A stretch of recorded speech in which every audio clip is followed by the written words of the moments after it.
guys, thanks for checking out my YouTube channel here. The demonstration you just saw was of the full Turkish Getup on both sides, and I used a 30-pound weight.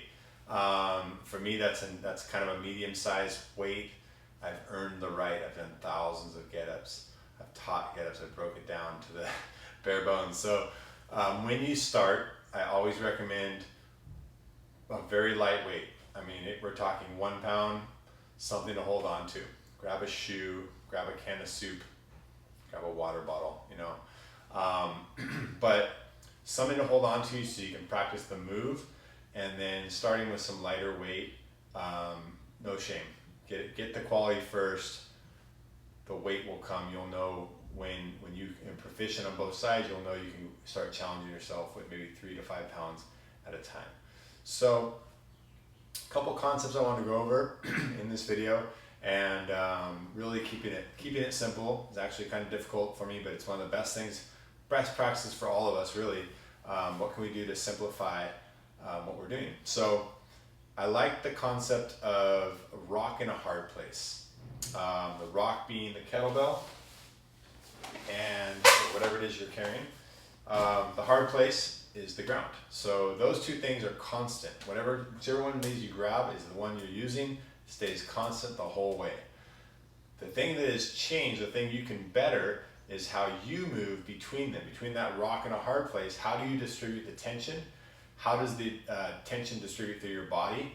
Are you using improper muscles? Are you loaded in areas that are weak, that don't feel strong? Are you causing some sort of, if you have a lack of control, you're probably not with the right muscle groups. If you lose your balance, that kind of thing. So the more crisp and clean your movement gets, the more relaxed you can become. And I'm really big on that relaxed strength. So with time, it becomes less, it feels like this thing gets lighter.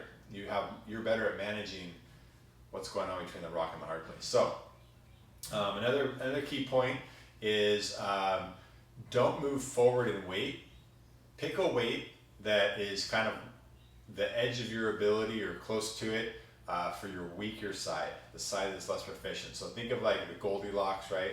Not too hard, not too soft, just right. You don't want to be too light or too heavy. Too light is better than too heavy, but you want to be kind of right on that edge where you really have to focus, and you can get the quality reps, but you've really got to focus. If you don't focus, or you have a little misstep, you're going to see it, but it's not going to be so dangerous that you can get hurt, right? So favor that weaker side. When that weaker side is hard, it's hard to tell which one's the weaker side. Move forward with both, okay? Don't move forward in the stronger side before you get the weaker side to be closer to the stronger side. So that way you can kind of, the cool thing is too, you've got the two sides. You can look at like, you know, your more proficient side is a good model. Learn from that side and try to apply it to the other side. Look for that balance. So it's got a lot of self-assessment tool in the Getup too. The thing is fascinating. Big one, breathing. So I breathe and I brace before I move. So the inhale to kind of open up, the inhale triggers like your core to move, like expand in your ribs, your diaphragm. So inhale, you should feel the abs contract, and as you exhale, okay, you want to get the whole core. The back side of the core is almost more important, but you want to feel that kind of like a piston, like a tall spine, but you just feel really, imagine you had your arms up and you're going to have to protect yourself from something coming at you, okay? So brace before you move, and also get as many do-overs as you like. If you moved from one stage to the next and you didn't like the way that one went, it didn't feel like you were in control, or you kind of wobble a little bit, or just didn't feel right, go back, repeat it. You're going to get the work in where you need it.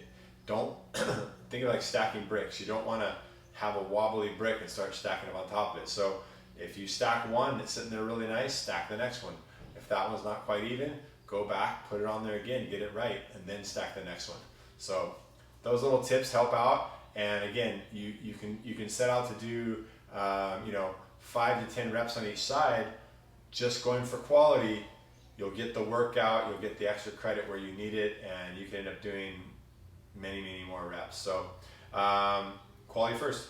So we're gonna go over the some of the fundamentals of the half get up, which is this position here. When you end up here, this is a great thing to practice first. So you get that right, and a lot of the rest of the stuff gets a lot easier. So basically, safety wise, when I start, you don't want to get hurt right off the bat or mess yourself up. The first stacking is getting this weight on top of your body, right? So we're gonna come to the weight. Instead of me reaching out here and pulling the weight towards me, there's a lot of weakness here. I'm gonna come to the weight, roll over, take two hands. My bottom hand is the hand that's gonna be staying on the handle, that's gonna be loaded. My top hand comes over to assist, and bring it in close to your body, kind of hug to your body, elbow to ribs, or bring yourself to the weight a little bit, and get some nice leverage so when you bring it through, you're moving from your core. Okay, I've got this really close to me, and then I'm gonna press it out. And again, if this is hard for you, you've got too much weight, so go lower. Now I've got this centered. Okay, I can take this hand away. I've got a good idea of how connected to my core I am. This stays vertical. You want to have a nice, strong wrist position here. You don't want to be broken like this. You want to be like you're going to put these knuckles into that ceiling there. Okay, my legs are together. Widen them until you feel a slight stretch. Then bring it back in where you're comfortable. Slide that heel into the knee. So knee up, arm up on the same side. These two are parallel on the floor. And what I'm going to do is move, basically the first move is really a breath. Brace my core. I'm going to actually leverage from the ground. I'm going to drive this through like I'm doing a little kind of rotating bridge. Okay, if I push down my hip, I should feel that power. I should have my glute loaded, okay? This side is also loaded into the floor. And then I can use that power. It's more of a rolling than a crunch. You're not going up like this. You're driving into the ground on this side. My hip and my elbow and my shoulder are all loaded up into the ground. So I'm actually kind of loading down into the hard place. The rock, I'm stacking myself under the rock. Plant, roll, up onto the elbow. Okay, my leg came up a little bit. Wasn't the best rep. I'm gonna go back down. I'm gonna do another breath in. Up onto the elbow. That was better. Stayed more stable. This leg stayed down. I had more control. Next stage, I'm just gonna extend this hand out. Right there. Now we wanna be aware of where this weight is stacking. I don't want it in my neck. I wanna bring that weight down. I wanna open these hips up. I wanna kind of load up. I wanna push the ground away from me. Bring my sternum out. Nice tall spine. And I should feel the weight on my abs, ribs, my shoulder blades, my back. I shouldn't feel it in my neck. My neck should be free to move about. I shouldn't feel tired in my arm or shoulder. Maybe too much weight if you are. Okay, from here, I'm so loaded and engaged in my core. Breath in. All I gotta do is plant with the floor, drive my pelvis through. Nice strong position. Check your neck. Make sure you're not loaded in the neck. Come back down. Breath in. Brace. Lower to the elbow, lower back down, smooth control. Make sure you got gas in the tank to be able to get all the way down to that position. So, like I said, start light, test yourself, make sure you can work through the stages and really be competent and just in control where you can do this in your sleep. You know, that you want to be that point before you go heavier. Adding more weight to bad movement, bad control is just asking for it. It's a terrible idea. Don't build your beautiful mansion on a shaky foundation. It's not going to pay off in the long run. So, good principles, remember.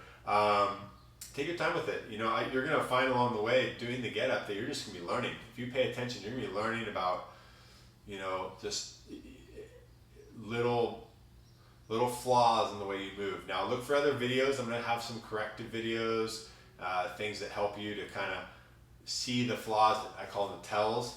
So the tells of like that your body's not connecting right, and things to look for, and then how to help dig yourself out of it. So real quick on the other side, we'll show the full get up. So we went through those stages. Bring this over here. Roll to it. Okay, I got my setup. We're gonna go up onto the elbow, up onto the hand. Okay, once you're here, now I'm gonna be taking away one of those points of contact. I'm gonna try to drag this left heel, but I gotta be really connected and balanced to my right leg and my left arm. I'm gonna bring this through, and I wanna get my knee as close to this hand as possible. Okay, now instead of going straight up from here, I'm gonna sit down, stack the weight over my body a little deeper there, and then drive through. So it's kind of a little bit of a squatting type thing. Okay, I'm squatting on this hip here, driving through. Okay, then I'm gonna bring around, kind of windshield wipe everything so I'm lined up in basically me doing a lunge from here, right? So from here, get my good position. I wanna use my back foot driving, toes like this if you like, toes out like this. You wanna keep that tall posture. You don't wanna lean and break down. You wanna stay stacked, brace, step through. Crisp and clean. Halfway there, okay, eyes on the prize, gives you good posture. Keep that good loaded posture there. I'm gonna come through, step back. Now we just gotta unload, stay in control from the core, and just make it look like just like it did when you went up. Big breath in, step back, whoops. Let's give a better demonstration there, ready? Step back, lower down. I'm already getting a windshield wiper because I know I gotta move this out. Sit down into it, don't side bend, sit down into it, tall spine. Get positioned, reposition anytime you want. Slide this out, drive all the way through. Lower with control, elbow, stack your way down, safety, boom. Taking your time with this pays off. There's lots of things you can do to make this more interesting. Once you get a high quality get up on both sides, look for some of my other videos. We can do some bottoms up stuff with the kettlebells, do some press work in there to really own the positions, and get fancy with some cool stuff that can just, it can make the Turkish get up just a workout station. It could be something you focus on. It's a whole body workout, something you focus on for months and just get better and better and better, more connected, right and left side balance. It'll set you up for success in a lot of other things. A lot of my running clients, martial arts for sure, jiu-jitsu is all up in the get up. I mean everything, it's all in there. So anyway, hope you liked that video, and check out some of the other videos I'll be putting up in the corners here. Like, subscribe, please share. I want to get the word out there, and I want to get some feedback. Comments are always welcomed. Let me know what you want to know about. I will go find, if I don't have the answer, I will go find the answer. I will do the work. I will post it up. I love the feedback. Appreciate you guys. Have a great day. Aloha.